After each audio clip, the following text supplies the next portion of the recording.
বন্ধুরা, আজ আপনাদের জন্য অভিনবত্বে ভরা অসাধারণ স্বাদের একটি খাবারের রেসিপি নিয়ে উপস্থিত হয়ে গেছি। খাবারটি বানানোর জন্য আমি নেব সেদ্ধ করে নেওয়া এঁচোড় প্রায় 250 গ্রাম পরিমাণ। সেদ্ধ করে নেওয়া এঁচোড়ের ওপর সেদ্ধ ডিম গ্রেট করে নেব। এখানে আমি দুটো সেদ্ধ ডিম ব্যবহার করব। গ্রেটারের ওপর রেখে ডিমগুলো গ্রেট করে নেব। আপনারা চাইলে এই খাবারটি ডিম ছাড়াও বানাতে পারেন। এঁচোড়ের সঙ্গে ডিমের কম্বিনেশনে তৈরি এই খাবারটি খেতে অত্যন্ত সুস্বাদু হয়। এখন একটি সেদ্ধ আলু নিয়ে গ্রেট করে নেব। এখানে আমি একটি মাঝারি সাইজের সেদ্ধ আলু নিয়েছি। সেদ্ধ আলু স্ম্যাশ করেও ব্যবহার করতে পারেন, তবে খেয়াল রাখতে হবে যাতে কোনো রকম লাম্প না থাকে। এরপর কড়াইতে 1 টেবিল চামচ পরিমাণ সরষের তেল দিয়ে গরম করে নেব। গরম তেলে 2 টেবিল চামচ কুচানো পেঁয়াজ দেব। অল্প ভেজে নেব।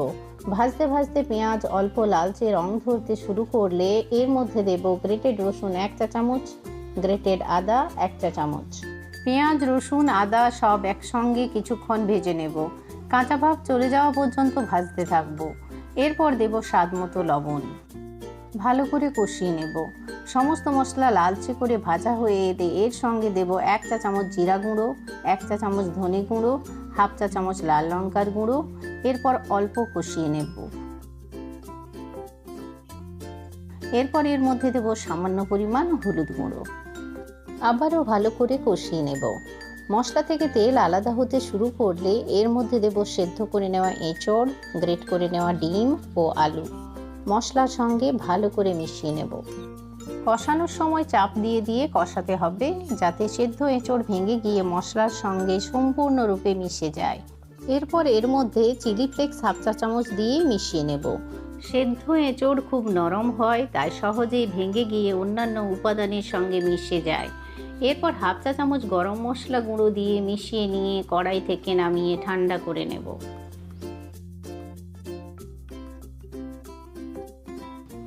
এঁচোড়, ডিম ও আলুর মশলা ঠান্ডা হয়ে গেছে। এখন এর মধ্যে প্রায় 3 চা চামচ ব্রেড ক্রাম্বস দেব। এই অবস্থাতে ব্রেড ক্রাম্বস দিলে খাবারটি অনেক বেশি মুচমুচে হবে। এঁচোড়, ডিম ও আলুর মশলার সঙ্গে ব্রেড ক্রাম্বস ভালো করে মিশিয়ে নেব। এরপর হাতের মধ্যে এঁচোড় ডিমের মশলা ডো নিয়ে প্রথমে লম্বাটে আকারের বানিয়ে নিয়ে তারপর এক হাতের ওপর রেখে অন্য হাত দিয়ে চাপ দিয়ে চ্যাপ্টা আকার দেব। বানিয়ে নেওয়ার পর ঠিক কাটলেটের আকারে দেখতে হবে। এইভাবে সম্পূর্ণ ডো থেকে সবকটা কাটলেটের আকারে বানিয়ে নেব। এরপর একটি মিক্সিং বোল নিয়ে তার মধ্যে দুটো ডিম ভেঙে নেব। ডিমের মধ্যে স্বাদ মতো লবণ দেব। ভালো করে ফেটিয়ে নেব যাতে লবণ ডিমের মধ্যে ভালো করে মিশে যায়। এরপর একটি করে কাটলেট হাতে নিয়ে প্রথমে ডিমের গোলার মধ্যে ডুবিয়ে নেব। তারপর ব্রেড ক্রাম্বসের ওপর রেখে চারপাশ ভালো করে কোট করে নেব।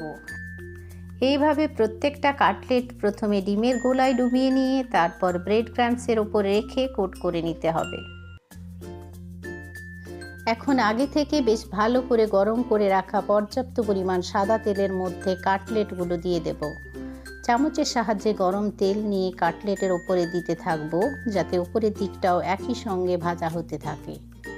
নিচের দিক ভাজা হয়ে লালচে বাদামি রং ধরলে পাল্টে নিয়ে ওপরের দিক ভেজে নেব।